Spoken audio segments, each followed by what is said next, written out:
es muy preciosa, mis pesares ya quitó. En la santidad gloriosa por su sangre vivo yo. El Espíritu me ha dado que me guía al Redentor y mi vida ha llenado con su paz y puro amor. Moro en Cristo el Salvador y me gozo en el Señor. Hoy mi vida se renueva en el seno de su amor.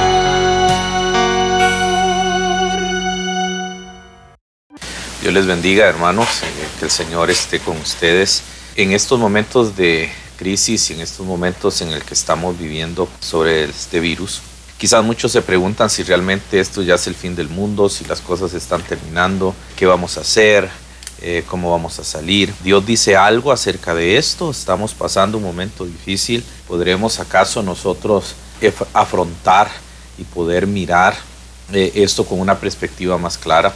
En la Biblia, muchas profecías se han venido cumpliendo en forma en que la era cristiana va caminando. El carácter general de esta era cristiana está bien descrita en Mateo capítulo 13 y creo que ese pasaje nos ayuda a nosotros a entender lo que Dios está haciendo y lo que Dios quiere hacer con la sociedad, con el mundo y con la gente. Y quizás esta pandemia mundial, que es un asunto muy divino, realmente vemos la mano de Dios y vemos a Dios actuar en ella, es parte de lo que nos quiere enseñar el Señor como sus hijos que somos. En Mateo capítulo 13 encontramos la parábola del sembrador, pero junto a esa parábola encontramos otras parábolas.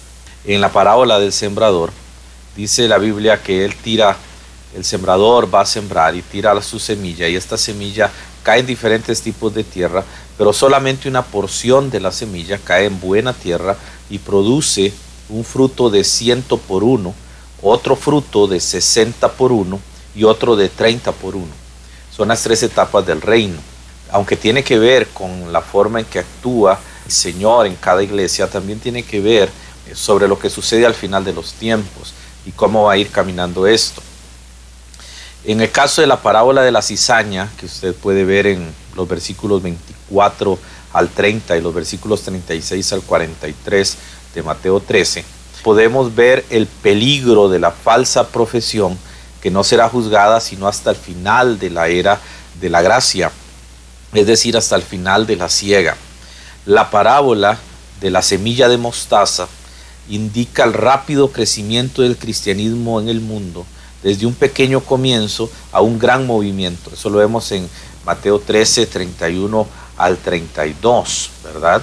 Y ahí se habla de las aves que están allí. La parábola de la levadura habla del mezclado con la buena masa hasta que todo queda leudado. Eso usted lo ve en Mateo 13, versículos 33 y 35.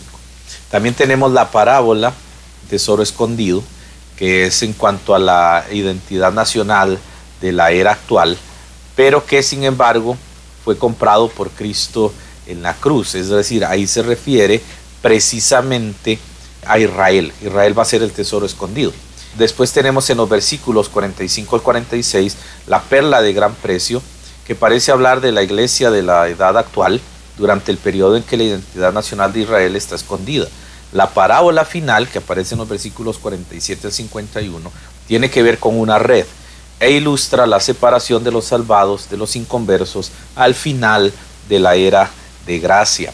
Ahora, cuando hablamos de esto es importante porque, hermanos, cuando hablamos de las pestes, cuando hablamos de estas enfermedades como la que estamos afrontando ahora, tenemos que ver que Dios tiene un plan y un propósito, pero no significa que Él ya viene mañana, pasado mañana o dentro de 2 años. Realmente no sabemos cuándo viene. La Escritura es muy clara en decir que el día y la hora nadie lo sabe, ni los ángeles, ni el Hijo. O sea, Nadie sabe el día ni la hora. Volviendo a Mateo capítulo 13, dice la escritura que habla en esta parte en forma generalizada. Habla de todo el periodo entre la primera y la segunda venida de Cristo. Ahora, Mateo 13 está en el periodo ya de la iglesia, porque Cristo Jesús fundó la iglesia en Mateo 10. En Mateo 10 Jesús funda la iglesia y Él ha establecido la iglesia sobre los apóstoles. Entonces ya la iglesia está trabajando en ese tiempo y Jesús le está dando una profecía a la iglesia, a nosotros, y aplica a nosotros porque aplica a todas las iglesias. Antes de continuar, quiero aclararles, hermanos, que cuando hablamos de la iglesia, y yo menciono en el estudio la iglesia, lo estamos usando en una manera institucional. Es decir, pongo un ejemplo, nosotros decimos el seguro social, ¿ok? Seguro social en Costa Rica tiene que ver con el área de salud, es toda una organización, pero usted no va al seguro social, usted va a un EVAIS, usted va a un lugar específico, usted va a un sector del seguro social y ese es su sector, usted no puede ir a que lo atiendan a otro lado. Entonces hablamos de una institucionalidad, no de una individualidad. La palabra iglesia siempre se refiere a una individualidad, se refiere siempre a lugares locales, físicos, visibles. Y muy pocas veces, solo 3 veces en toda la Biblia, se habla de forma institucional como un término que aplica a cualquier iglesia y que revela el futuro de la iglesia, que es la iglesia de Cristo, que Cristo Jesús va a tener en el cielo, que en Hebreos 13 se llama la gran congregación de los santos, pero eso es otro tema. En este caso, Jesús viene hablándole a la iglesia y Jesús viene diciéndole a la iglesia lo que va a suceder. Ahora, en esto, en la parábola del sembrador, encontramos varias etapas, cómo va a desarrollarse la iglesia. En todo este proceso se habla de los detalles de la iglesia, de cada cuerpo de Cristo, pero también se habla en términos generales. Describe la esfera de la profesión de fe y el cuadro mixto del bien y del mal. Es el desarrollo dual del bien y del mal durante la era de gracia, caracterizada por este periodo, llegando a su final en el juicio y la separación. No hay justificación para creer que no hay milenio o que no va a venir el reino y que todo se va a ir mejorando. Más bien las profecías y las parábolas dadas a la iglesia dice que cada vez, conforme Cristo se va acercando, se va complicando y las cosas se van haciendo peores. Y cuando Cristo venga, incluso Él mismo dijo, Él hizo una pregunta, cuando venga el Hijo del Hombre, ¿hallará fe en la tierra? Porque Él sabía que esto se iba a ir disminuyendo. Por eso en la parábola del sembrador habla del 100%, que fueron las primeras iglesias desde que Jesús las fundó. Después hay un 60% y después hay un 30%. No sabemos si nosotros somos del 60 o del 30, pero sí sabemos que al final de los tiempos, cuando Jesús venga, será un 30%. Va a ser muy pocos los creyentes que van a ver allí. Ahora, por otra parte, no hay lugar para el pesimismo tampoco, porque Dios va a cumplir su propósito y lo va a hacer de forma específica. Alguna semilla caerá en buena tierra y va a producir fruto. Habrá trigo en medio de la cizaña y buenos peces entre los malos peces. Los 1900 años que han transcurrido y después estos siglos que hemos estado viviendo, que son diferentes porque ha cambiado la tecnología, ha cambiado nuestro conocimiento del universo, ha cambiado la perspectiva del conocimiento. Todo esto simplemente demuestra la exactitud de las profecías de Cristo en Mateo capítulo 13. Ahora, esta enfermedad que tenemos, el COVID-19, y entre paréntesis recuerden que COVID significa enfermedad del coronavirus 2019, porque fue cuando se hizo. Por eso tiene ese nombre en las siglas en inglés, COVID-19. Este tipo de enfermedad tiene que ver, bíblicamente hablando, con una evidencia no de que las profecías, ya Jesús viene y está aquí cerca, sino de que las profecías se van a cumplir, fuera ahora, fuera dentro de muchos años, fuera cuando el Señor haya querido, pero se va a cumplir, la profecía se va a cumplir, Jesús va a cumplir su palabra. Entonces, no crea usted que no creamos nosotros que estos acontecimientos son hechos que ya dicen que el fin del mundo está. No sabemos. Han habido muchas plagas como el cólera, ha habido plagas como la peste negra, han habido plagas de lepra, han habido plagas de muchas cosas en el trayecto de toda la historia de la humanidad. Han habido grandes terremotos como en el 1718 en Inglaterra. Han habido cosas espectaculares, pero no ha sido el fin del mundo. Entonces, nosotros no, como hijos de Dios, no creemos que sea el fin del mundo, además no puede serlo. Si Jesús viniera hoy por los santos y arrebata a los santos y resucita a los muertos para formar su iglesia en el cielo, la gran congregación de los santos, significa que todavía quedan 7 años de la dispensación de juicio y quedarían 1000 años de la dispensación de gracia. Entonces estamos hablando de 1007 años que harían falta. Entonces no estamos hablando del fin del mundo, pero sí podría ser la evidencia, y creo que es la forma en que Dios nos está diciendo que sus profecías sí se cumplen. Ahora, un cuadro similar de la era actual, con su foco puesto en el fin de la edad, se encuentra en Mateo 24. Allí, en los versículos del 4 al 14, se dan 9 señales del fin. Y esto creo que es bastante importante para nosotros poder entenderlo y poder comprenderlo. Vamos a ver esos 9 señales que se dan en Mateo 24. Estos están precisamente en 10 versículos, del 4 al 14. Ahora, ¿cuál es la primera señal? Los falsos cristianos. Eso está en el verso 5 de Mateo 13. Van a ver falsos cristianos. Vea que en el versículo 5 dice: porque vendrán muchos en mi nombre diciendo yo soy el Cristo, y a muchos engañarán. Ahí tenemos los falsos cristianos. Ahora, la segunda evidencia o segunda señal son las guerras y rumores de guerras, el verso 6 de Mateo 24. Y oiréis guerras y rumores de guerras, mirad que no os turbéis, porque es menester que todo esto acontezca, mas aún no es el fin. La tercera señal la encontramos en el versículo 7, es de hambres, porque se levantará nación contra nación y reino contra reino, y habrá pestilencias y hambres, terremotos por los lugares. Ahora, observe que en la cuarta evidencia están las pestilencias, está en el mismo versículo 7. Las pestilencias, o lo que son de las pestes, lo que es estas plagas como la que estamos viendo de coronavirus, son parte de la profecía del Señor. En el versículo 7 también se mencionan los terremotos. En el año 1700 aproximadamente en Inglaterra hubo un terremoto muy grande. También se habla de los mártires. Versículos del 9 al 10 dice: entonces os entregarán para ser afligidos y os matarán, y seréis aborrecidos de todas las gentes por causa de mi nombre. ¿Verdad? Ahí está hablando del martirio de muchos creyentes. Ahora, versos 11 al 14 estamos con las últimas evidencias, las últimas 3, que la número 7 son los falsos profetas en el verso 11, y muchos falsos profetas se levantarán y engañarán a muchos. Y en el verso 12 habla de la iniquidad abundante y un enfriamiento del fervor por Cristo. En el verso 14 se nos dice la novena señal, que es que el evangelio del reino es predicado en todo el mundo. Ahora, esto es interesante porque en esta etapa viene hablando acerca de la era actual, pero se viene mezclando con la era de la tribulación.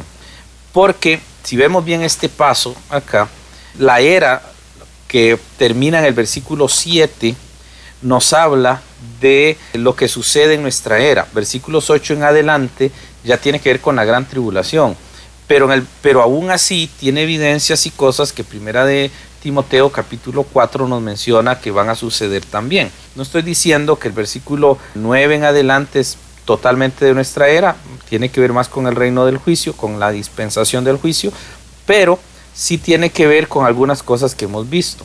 Ahora, observe bien que el versículo 5 habla de yo soy el Cristo y a muchos engañarán, que va a ser la premisa de los falsos maestros, que también se vuelve a mencionar en el versículo 11. Entonces, una de las cosas que se va a grabar en la tribulación es algo que estamos viviendo hoy. Lo que quiero decir es que son señales que nosotros vemos que van a ser enormes y gravísimas en el periodo de la gran tribulación. En este periodo de la gran tribulación, las plagas como este coronavirus serán totalmente devastadoras en países completos.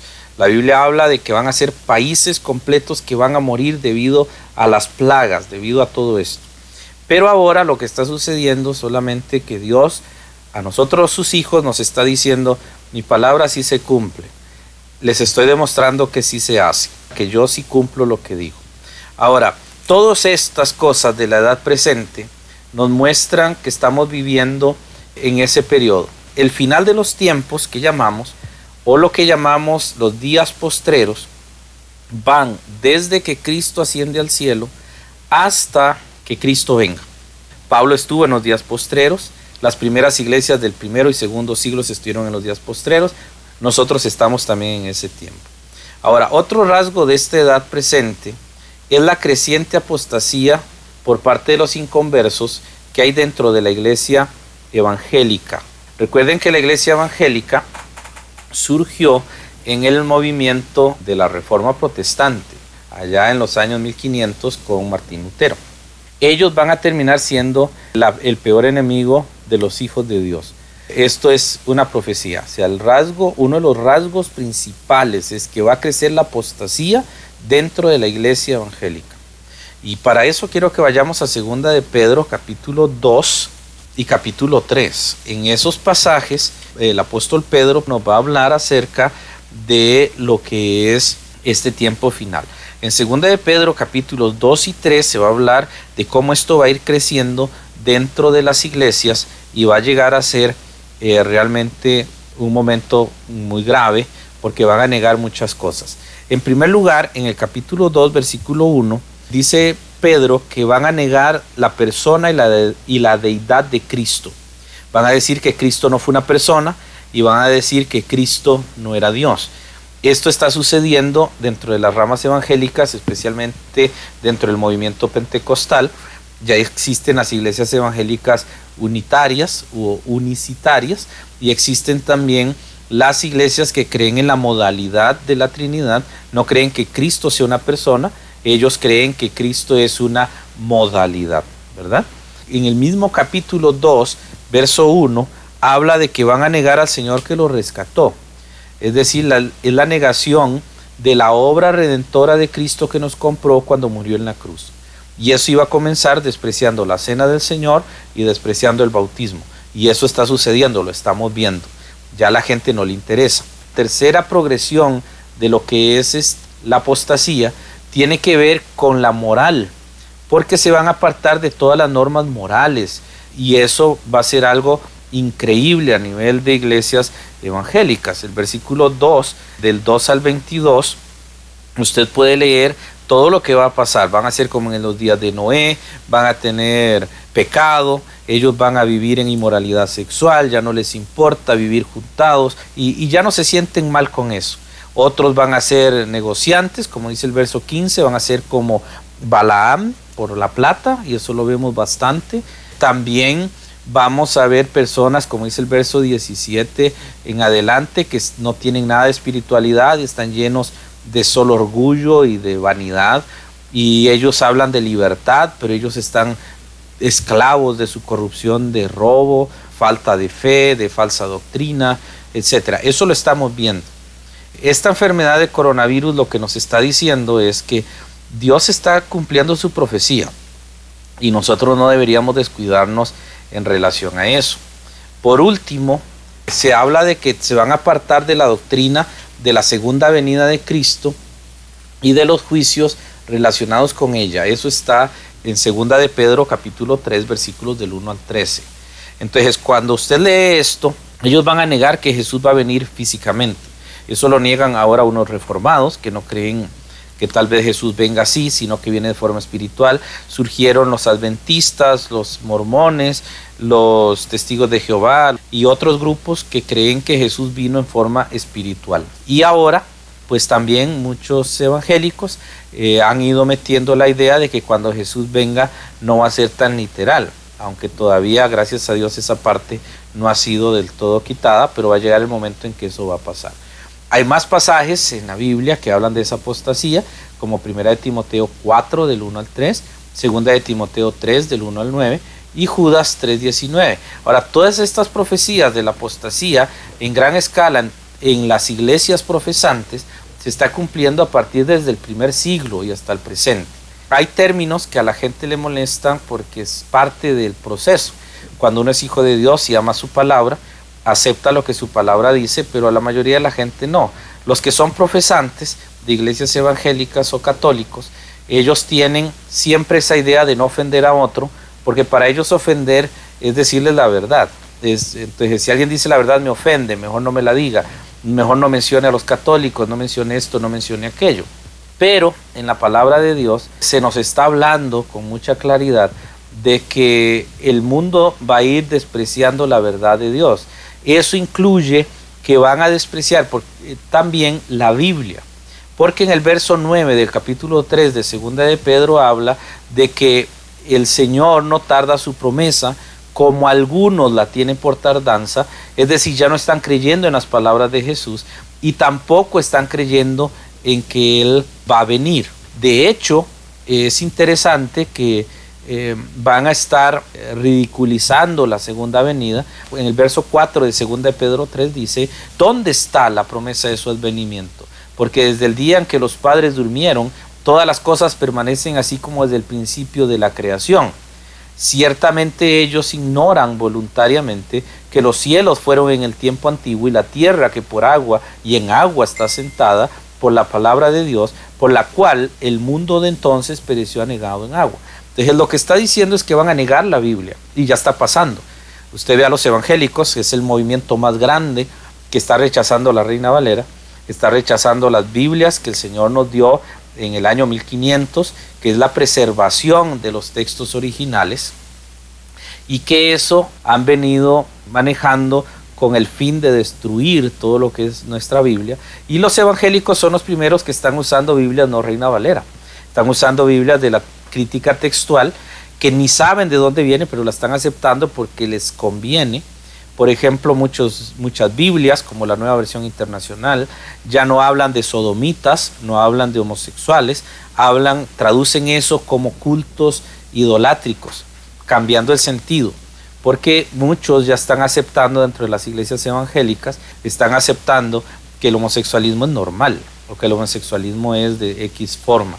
Eso es parte de la profecía de que va a venir y va a ir destruyendo la apostasía, toda la fe, y va a haber muchas personas, evangélicos, cristianos de otras denominaciones, que van a estar afiliados a eso. Eso es parte de la profecía. Pero todo comenzó entre la rama evangélica. En Brasil está la Biblia inclusiva, que fue hecha por evangélicos para poder incluir a los homosexuales y a los travestis dentro del texto, y ellos han tergiversado su palabra. Es interesante que todo haya comenzado con el movimiento más grande del evangelio. Los evangélicos siempre han mantenido una buena fe, hasta ahora que se están desviando bastante, y usted lo puede ver a nivel general. Usted solo ve a una iglesia, ahora hay hasta políticos evangélicos, cuando en la Biblia es prohibido que haya el nombre de Dios en la política, pero la están usando.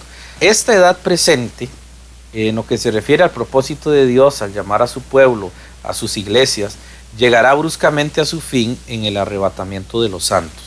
Este suceso, que no tiene fecha en las profecías del Antiguo Testamento ni tampoco del Nuevo Testamento, describe la retirada de todos los santos del mundo de la era de la iglesia, cuando los muertos en Cristo sean resucitados primeros y los cristianos que están vivos sean llevados al cielo sin morir. En 1 Corintios 15, del 51 al 58, usted lo ve. En 1 Tesalonicenses 4, del 13 al 18, también se aclara este suceso. Esto llevará a su término el propósito de Dios en lo que respecta a las iglesias como una comunidad separada de santos. Y la partida de los santos dejará preparado el escenario para los importantes sucesos que conducirán hacia la segunda venida de Cristo a la tierra. La segunda venida de Cristo es lo que nosotros llamamos la manifestación. Si hasta el arrebatamiento de los santos está la manifestación de Jesucristo y está la segunda venida. La manifestación de Jesucristo cuando aparezca en el cielo con los santos para establecer su reino. En esto se deben observar tres grandes periodos entre el arrebatamiento y la segunda venida. Que esos tres grandes periodos, que es el periodo de preparación, un periodo de paz y un periodo de persecución, equivale a una dispensación que es la dispensación del juicio. Ahora, este periodo va a ser un periodo bastante compulsivo, ¿verdad? Y en la Biblia se mencionan hechos sorprendentes como el movimiento de los continentes para volver a ser el Pangea futuro, donde todo va a ser una sola masa de tierra, y ese movimiento que Dios va a hacer va a producir mucho temor en la gente, pero aún así no van a creer en Cristo, no se van a acercar a Él. Por eso es que nosotros, como hijos de Dios, debemos entender dos cosas. Yo sé que hay temor por estas plagas que están sucediendo, estas enfermedades que están viniendo, pero Dios tiene control. Lo que está diciendo es, se está cumpliendo mi palabra. Yo no estoy mintiendo, yo no he mentido, yo lo que dije en mi palabra se está cumpliendo como debe cumplirse. Ahora, en la Biblia, dice la Biblia que su palabra hará lo que Él quiere. Y eso es muy importante porque cuando la Biblia menciona esto, cuando la Biblia nos dice que la palabra de Dios hará lo que Él quiere, que se va a cumplir de acuerdo a su palabra. Jesús dijo, el cielo y la tierra pasarán, pero mis palabras no pasarán. Jesús dijo, todo esto de la ley se tiene que cumplir, no puede anularse hasta que pasen el cielo y la tierra. Todas las profecías tienen que cumplirse. Así que, hermano, no se asuste con estos sucesos que están pasando en el sentido de tener temor de que ya es el fin del mundo o es el final de todas las cosas. Al contrario, es una evidencia de que Dios tiene control, de que su palabra es verdad, que se está cumpliendo y que Él va a ser glorificado por medio de todo esto. Así que Jesús viene, gloria a Dios por eso, que Él sea glorificado, que Él reciba gloria y honra y que nosotros seamos edificados en Él. Dios lo bendiga, siempre recuerde, Cristo Jesús tiene el control, Cristo Jesús cumplirá sus profecías y Cristo Jesús vendrá victorioso y nosotros estaremos arrebatados. El Señor nos va a llevar con Él de manera victoriosa y gloriosa. Que el Señor le bendiga.